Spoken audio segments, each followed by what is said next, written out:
వెంకటరెడ్డి గారు భద్రత విషయంలో జగన్మోహన్ రెడ్డి గారు భద్రత విషయంలో ఈరోజు వైఎస్ఆర్సీపీ గవర్నర్ గారికి కంప్లైంట్ కూడా ఇవ్వడం జరిగింది. ఏంటి ఒక మాజీ ముఖ్యమంత్రి వెళుతుంటే ఉద్దేశపూర్వకంగానే భద్రత చేశారు అంటే రెండు అంశాలు ఉన్నాయనేది ఒకటి వినిపిస్తుంది. ఒకటి భయపడి ఆగిపోవడం, భద్రత లేదని. రెండు పోతే ఏదైనా జరిగితే ఆల్రెడీ మనం కోడికత్తెని హేళన చేసాం, గులకరాయని హేళన చేసాం కాబట్టి ఆ టైప్లో కూడా ఏదైనా చేయొచ్చు.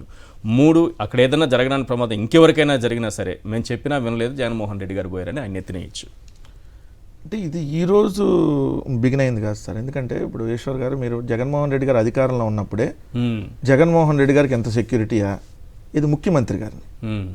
అంటే చంద్రబాబు నాయుడు గారికి ఏమో ప్రతిపక్ష నాయుడు గారు సెక్యూరిటీ ఉండొచ్చు, ఒక్కసారి ఎమ్మెల్యే కావాలి అప్పటి వరకు పవన్ కళ్యాణ్, 2 చోట్ల పోటీ చేసిన ఆయనకేమో సెక్యూరిటీ కావాలి.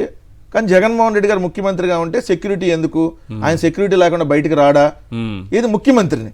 లోకేష్ గారికి జెడ్ కేటగిరీనా Z plus category Z category ఇచ్చారు కదా, అంటే అప్పటికి ఎలక్షన్స్ ముందే ఎమ్మెల్యే కూడా కాదనుకుంటా అప్పుడు సార్ ఆయనకి ఇచ్చారు. రఘురామకృష్ణరాజుకు ఉంది, రామచంద్ర యాదవ్ అనే ఆయనకు ఉంది.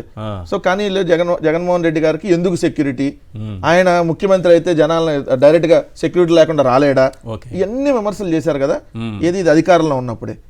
ఈ రోజు మేము ప్రతిపక్షంలో ఉంటే, ప్రతిపక్షంలో ఉన్నాక స్టార్టింగ్ మీరు చూడండి సార్, వాళ్ళ అధికారంలో ప్రమాణ స్వీకారానికంటే ముందు ఇప్పుడు స్పీకర్ అయ్యన్న పాత్రుడు మాట్లాడిన మాటలు, ఏదైతే హోటల్ గదిలో కూర్చొని జగన్మోహన్ రెడ్డి గారు ఇంకా భౌతికంగా బతికే ఉన్నాడు కదా, ఆయన లేకపోతే వైఎస్ఆర్ కాంగ్రెస్ పార్టీ పోయింది, ఆయన ఉన్నంతకాలం వైఎస్ఆర్ కాంగ్రెస్ పార్టీకి ఏం కాదు, ఆయన భౌతికంగా ఉన్నాడు కదా అంటే లేకుండా పోవాలనే వాళ్ళ వ్యాఖ్యానాలు చూడండి. దాని తర్వాత కూడా జగన్మోహన్ రెడ్డి గారి ఇంటి దగ్గర ఆ సెక్యూరిటీ ఎందుకు, ఏది మేము ప్రైవేట్ వాళ్ళని పెట్టుకున్నా, ఈ సెక్యూరిటీ ఎందుకు, తర్వాత ఆ దారిని అందరికి కామన్ రోడ్డు చేసేసి ఓ మాజీ ముఖ్యమంత్రి ఇప్పుడు చంద్రబాబు నాయుడు గారి ఇంటి అట్లా ఒప్పుకుంటారు సార్, చుట్టూ అటు ఇటు హైదరాబాద్ తిరిగి వస్తున్నారా మీరు ఇక్కడికి వచ్చేటప్పుడు స్టూడియో మొత్తం అన్ని ఇంటి ముందు నుంచి రావాలంటే. కానీ జగన్మోహన్ రెడ్డి గారి ఇంటి ఎదురుగా తెలుగుదేశం వాళ్ళు ర్యాలీలు తీస్తారు, వైఎస్ఆర్ కాంగ్రెస్ పార్టీ ఎదురుగా ర్యాలీలు తీస్తారు. ఇది లోకేష్ బర్త్డే అయితే అక్కడే వెళ్ళి ర్యాలీలు తీసి అక్కడే మా ఆఫీస్ ఎదురుగా జగన్మోహన్ రెడ్డి గారి ఇంటి ఎదురుగా ఏదైతే టపాసులు కాలుస్తారు. అంటే ఏంది, జగన్మోహన్ రెడ్డి గారికి వాళ్ళ భద్రతకు సంబంధించినటువంటి దాంట్లో ఏ విధంగా రియాక్ట్ అవుతున్నారు, ఏ విధంగా కావాలని అక్కడ రెచ్చగొడుతున్నారు అనేది ఇవన్నీ ఇన్సిడెంట్స్ ఒకసారి మనం గమనించాలి.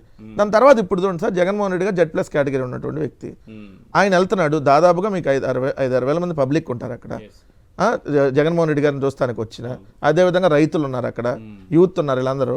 నిన్న జగన్మోహన్ రెడ్డి గారు ప్రెస్ మీట్ పెట్టలేకపోయినటువంటి పరిస్థితి సార్. ఎందుకంటే అంత తోపులాట అక్కడ, అంత తొక్కిసలాట, అసలు ఏమవుతుంది అక్కడ, జనాలకు ఏమన్నా అవుతుందా అన్న రీతిలో జరిగినటువంటిది. అదే పోలీసులు ఉంటే రోపేసి నీట్గా వాళ్ళందరినీ కంట్రోల్ చేసి ఆ వెహికల్ క్లియరెన్స్ ఇచ్చి ప్రెస్ మీట్ పెట్టడానికి అన్నిటికీ అవకాశం ఇచ్చేవాళ్ళు ఉండేది. అంటే జగన్మోహన్ రెడ్డి గారి భద్రతని గాలికి వదిలేస్తే రేపొద్దున ఏమైనా అయితే జగన్మోహన్ రెడ్డి గారి మీద వాళ్ళ పార్టీ వాళ్ళ మీద నెట్టేద్దాం అనేది వాళ్ళ ఆలోచన. రైట్, జగన్ గారి భద్రత గురించి చెప్తారా పురుషోత్తం రెడ్డి గారు? సమయం తక్కువ ఉంది, కన్క్లూడ్ చేయండి సార్ ప్లీజ్. ఈశ్వర్ గారు ఒక పాయింట్ ఏంటంటే, ఈరోజు మిథున్ రెడ్డి గారు కూడా హోంమంత్రికి ప్రధానమంత్రికి లేఖ రాశారు, గవర్నర్ కలిసి. నేను వైఎస్ఆర్ కాంగ్రెస్ పార్టీ ఏం కోరుతుందో ఆ భద్రత ఇమ్మని నేను అడగట్లా.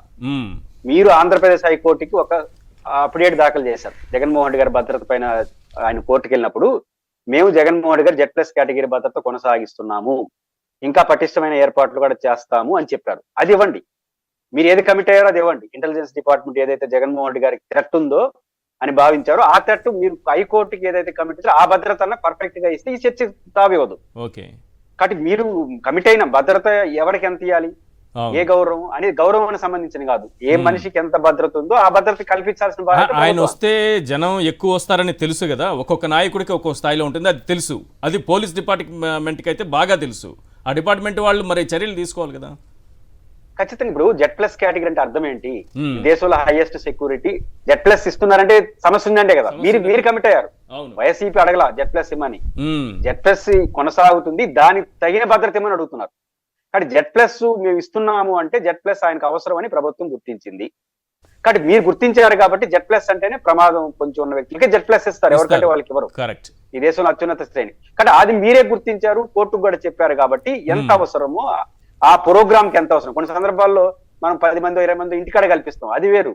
కానీ పబ్లిక్ లోకి వచ్చేసిన తర్వాత వేరే సమస్యలు వచ్చేస్తాయి. కాబట్టి ఆ సమస్యలు వచ్చినప్పుడు ఎట్లా ఇవ్వాలి, జెడ్ ప్లస్ కేటగిరీతో ఎంత ప్రమాదం ఉంటుందో ఆ క్రౌడ్ నుంచి, ఆ జనం నుంచి ఆయనకి ఆ తోపులాట కానీ ఇవన్నీ లేకుండా జాగ్రత్త కాపాడుకోవాల్సినటువంటి అవసరం ఉంటుంది కదా ఏ నాయకుడు. రేపు ఇప్పుడు జగన్ గారు వివిఐపి వస్తే జగన్ గారికే కాదు, ఆ చుట్టుపక్కల వాళ్ళకి కూడా కొన్ని ఇబ్బందులు వస్తాయి. ఇబ్బందులు వస్తాయి. Yes. సెక్యూరిటీ కల్పించడం అంటే వివిఐపికి కేవలం విఐపికే కాదు, రైట్. ఆ చుట్టుపక్కల కూడా ప్రజలు ఉంటాయి, వాళ్ళని కూడా కాపాడుకోవాలి.